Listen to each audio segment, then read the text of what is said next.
welcome back to another segment of Ghost Gab. Tonight I want to talk to you about a very important protocol method that is very critical to paranormal investigators and ghost hunters alike, and that is debunking.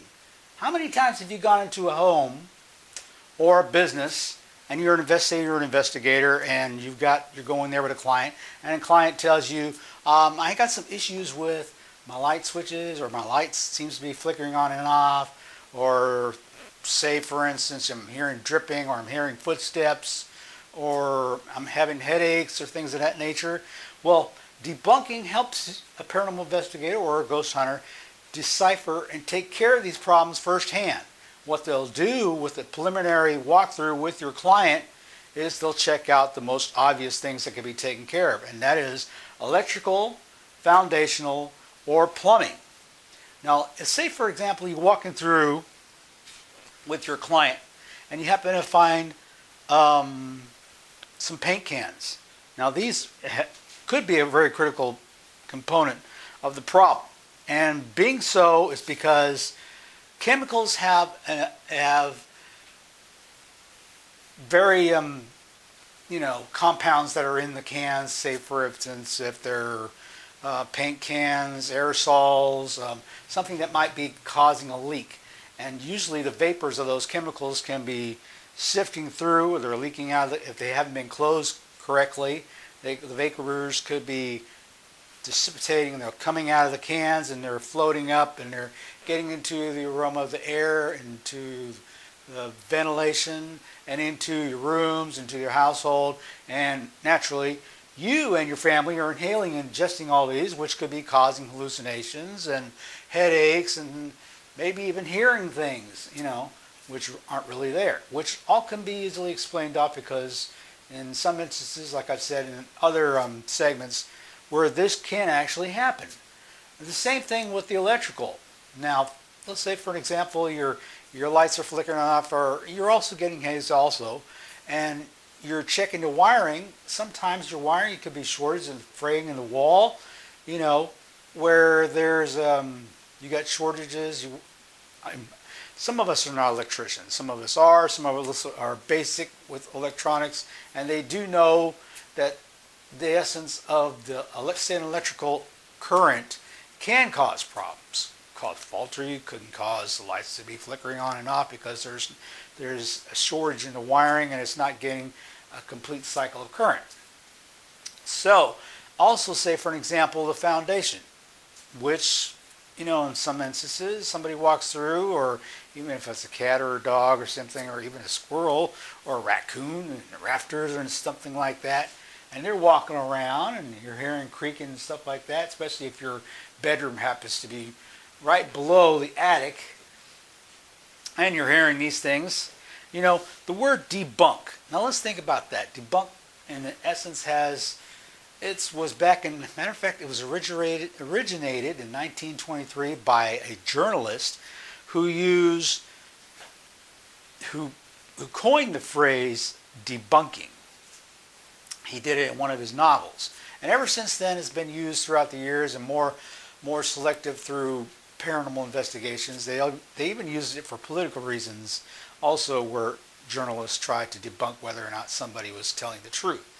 Debunking for paranormal investigators is to try and figure out what could be logically explained in the matter of ghost apparitions, or sights, or somebody seeing a ghost, or somebody seeing something that's not there, basically, which can easily be explained off. Now, let's say for an example our little friend here happens to be walking around,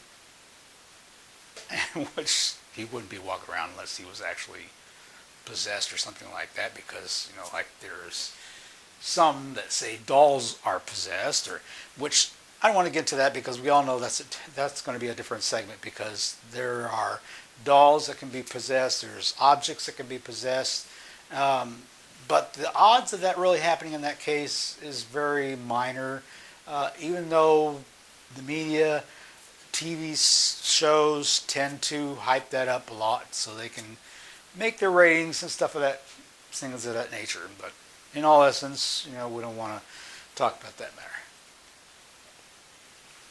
But anyway, like I was talking about debunking,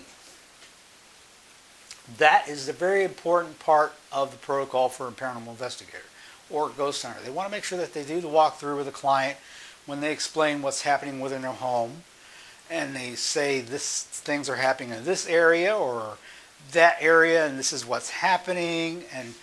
And as you're going through, you're making your notations on your documents as to what is going on, whatever the client has told you what is happening.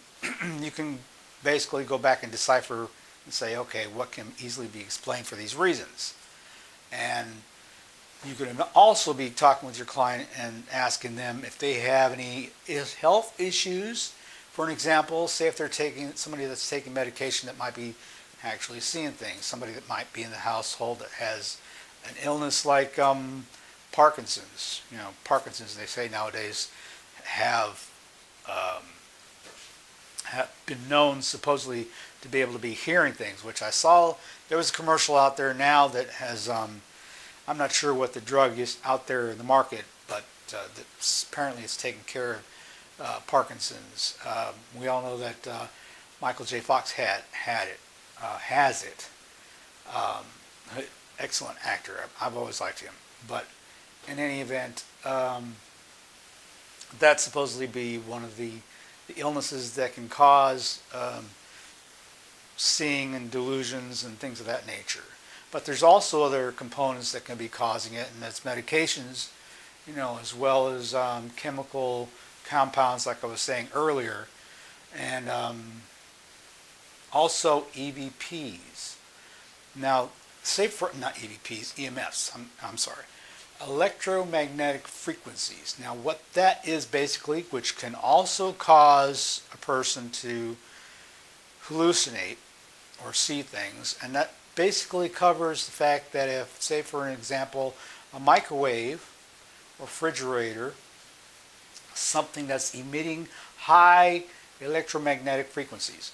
These high frequencies are the current cause for a person that's having these problems.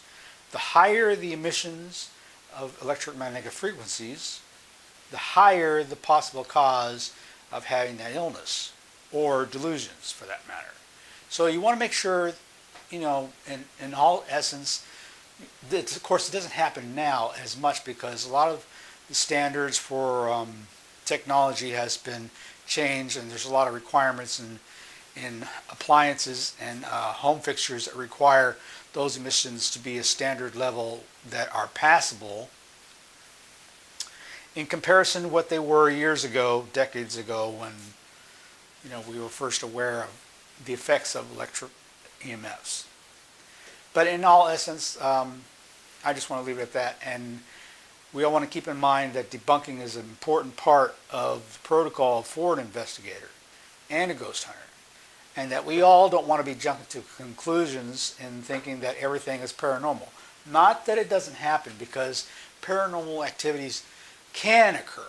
I don't want to say that they don't, because sometimes they do. But in all actuality, the percentages are rather low in comparison to what people may hear or what television series have put out there. But you got to consider those things that are put out there is because they're entertainment. They're there to entertain you. Show parts of elaborate ghosts that have been made. There was that one movie that was called Ghost. This guy, I can't remember the name, the actor who spent the entire part of the production in the movie walking around in a sheet. And it was pretty good. But in any event, I just wanted to point that out. So I'll leave it at that, and just keep in mind that debunking is an important part of paranormal investigating or ghost hunting, and that you keep it as a part of your regular protocol when you do any casework or you actually be talking to a client.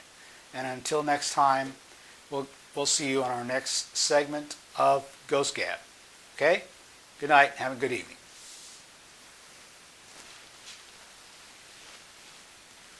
Oh, one last note. Don't forget to subscribe and or like us on YouTube. because he says so. See you later.